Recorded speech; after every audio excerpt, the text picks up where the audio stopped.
I am so excited because today I'm going to show you how I built my ultimate dream sewing studio in my backyard. Today I'm going to show you how we built it, and then I'm going to invite Haley in to help me kind of plan and organize the inside. Then in part 2, I'm going to give you the full tour of my new perfect little sewing haven. So just to give you some context, a few years ago I moved to the country and I bought a house, and it's on about 5 acres. But even though I had an office and sewing space in the house, it also doubled as a guest bedroom, and it was just getting filled up with both sewing stuff, but also all my camera equipment and stuff for making videos for you guys. So I started dreaming of building a backyard sewing space that would just be my own little creative space. So I started researching, and at first I was thinking we would custom build a little outbuilding on our property, but then I realized that that was going to be a really big, expensive project that I just couldn't handle. But then I came across this idea of using a prefab shed and just retrofitting it. So turning a prefab shed into a livable space. So I decided to do that, and we bought a tough shed, and today I'm going to show you how we retrofitted it to make it into a really functional space that's nice and warm and cozy. So let me walk you through how we created it.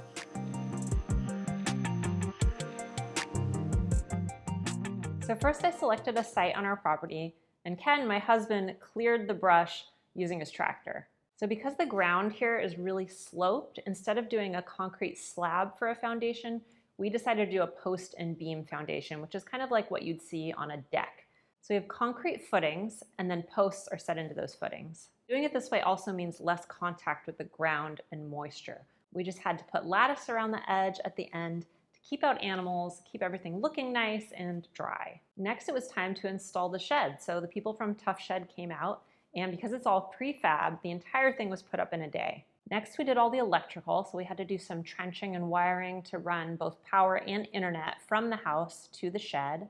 Next, because the shed is raised up on a slope, we had to put in a porch and steps. Now it was finally time to finish the interior.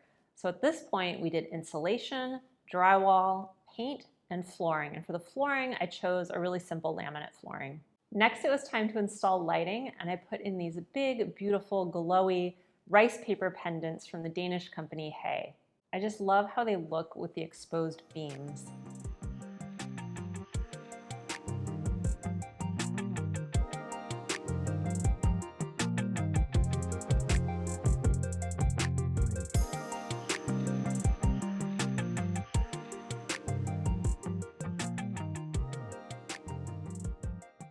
So once that was done, the construction was totally complete, but I still had a lot of design questions about how to lay out the space on the inside, so I invited Haley over to help me out with those.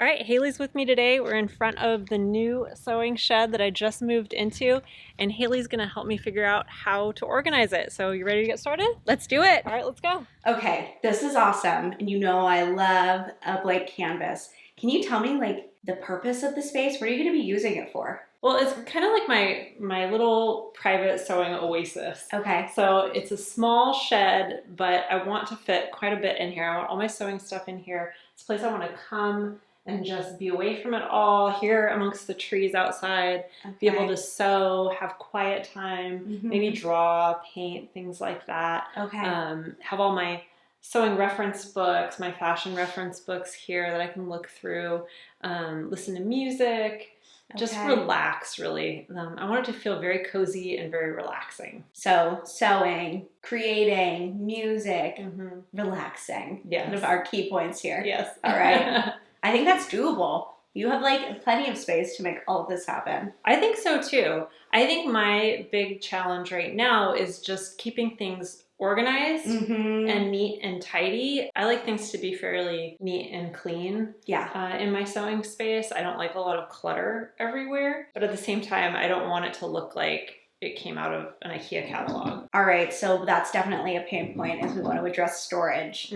That'll be a fun puzzle. All right, well, let me show you around the space and what we have so far, because I've just moved in all my sewing stuff. So let's take a look at what's here so far. Okay. Okay, so this is my sewing desk, which is a big fold-out desk that you can, this is a leaf that you can fold down. This is a drop down for the sewing machine. So you can actually fold it up really tiny. Most of the time I just have it open like this. So it's gonna stay like this most of the time. It takes up a lot of space, but I like just being able to jump in and sew. Yeah. So this is a big corner of the space. And we'll also be filming videos here. So I want it to look really pretty behind the sewing space, or behind the sewing desk, but I also don't want it to take up too much space behind me, so I have room to maneuver at the same time. So that's one kind of pain point. Well, it looks like you have your desk situation squared away. This is like a really functional space. Girl. No. All right. I was just gonna drop it like 10 times. Well, it seems like your desk is really functional and is gonna be great for the space. What did you have in mind for behind the desk? So I was thinking that would be a really great spot for a mood board back here. So maybe putting up some cork tiles. I have these sample cork tiles that are not your typical brown color. So let me show you guys. I've got like a white, this one that has kind of like a pinky beige color, and this one is a little bit lighter. So I was thinking about putting those up behind the desk. But it would also be a good place for some shelving. But I'm afraid that would take up too much room. So I don't know. Yeah, I think that the tiles are the way to go. You expressed that you were like a little bit worried about the depth of whatever you put on the wall. I think that you have other places where you can incorporate shelves. And these tiles are great.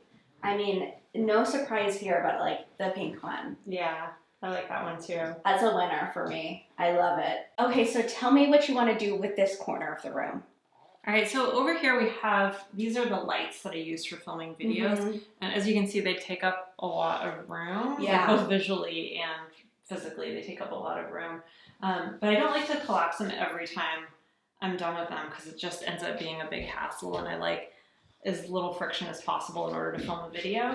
So I'm at a little bit of a loss about what to do with these large objects. My ironing board is another like big kind of unsightly thing that I'm not sure what exactly to do with. So that's kind of a sticking point for me too. Well, like a couple ideas that come to mind is that if you wanted to like semi-collapse these, you could get some sort of like rolling hamper type storage and just kind of collapse the tripod portion of them and stick them in there.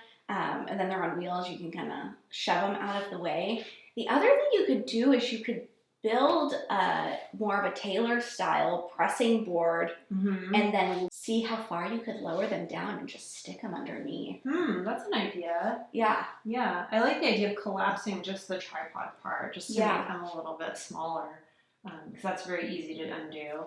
All right, so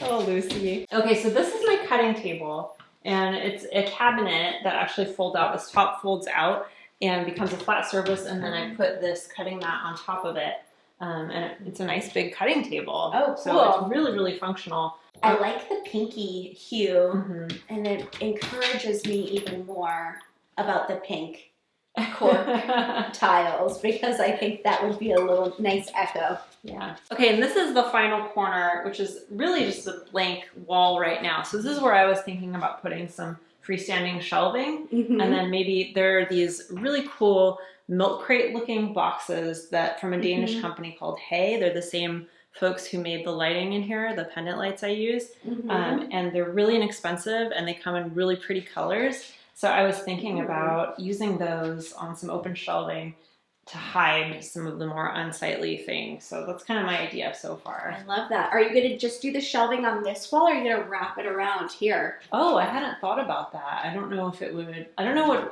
how it would look in the corner. Yeah, you would have like a little bit of a void in the corner for sure. You can have a little gap and put a light in the middle too. Or like a little bit, some soft ambient lighting if you're like in here just like vibing, listening to music and stuff. Oh my gosh, I cannot wait to see the after I live, a before and after. Me too.